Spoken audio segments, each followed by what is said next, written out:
Friend, అసలు మనిషి ఆత్మ ఉందా? అసలు ఉంటే ఎలా ఉంటుంది? ఇంతవరకు మీరు ఎప్పుడన్నా చూసిరా? నేను కూడా చూడలే.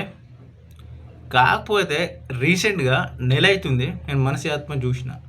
ఎప్పుడంటే ఇట్లా మహారాష్ట్ర వెళ్ళిన ఆ రోజు సంఘటన జరిగింది అన్నట్టు. నిద్రలో ఉన్న 3 అవుతుంది, ఆ మధ్యలో మళ్ళీ లేచేసరికి ఇక కళ్ళు ఇట్లా తెరిచి చూసిన. నిజంగా మనిషి ఆత్మ కనబడ్డది. ఎట్లా అంటే మన మూవీస్లో చూస్తాం ఆ సినిమాలో యాస్టీస్గా అదే విధంగా ఉంది.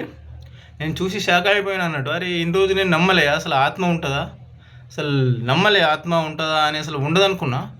కానీ ఆ రోజు ఇప్పుడు నెల నుంచి నేను చూసినా కాబట్టి మనం నమ్మాలి మనిషి ఆత్మ అనేది ఉంటుంది. నేను కూడా సేమ్ మూవీస్లో ఉంటుంది కదా అదే విధంగా ఉంటుంది. నేను ఇన్ని రోజులు నమ్మలే, అసలు ఎవరు నమ్మరు. నేను కూడా చెప్తారే మనిషి ఆత్మ అని సినిమాలో చూసినాం. మనిషి ఆత్మ ఎట్లా ఉంటుంది అని మన సినిమాలో చూస్తాం కదా ఆత్మలు. అది మనది ఫేక్ అనుకున్నా, కానీ నిజంగా 100% నేను చూసిన. రియల్గా నేను అవధం చెప్తాను, నిజంగా చెప్తున్నా. చూసినా కాబట్టి నేను నిజం చెప్తున్నా. మనిషి ఆత్మ అనేది ఉంటుంది, నేను చూసిన. ఇట్లా సేమ్ మన మూవీస్లో ఉంటుంది కదా అదే విధంగా ఉంటుంది. కాబట్టి మనిషి ఆత్మ అనేది ఉంటుంది. నేను ఆ రోజు చూసిన. ఓకేనా ఫ్రెండ్?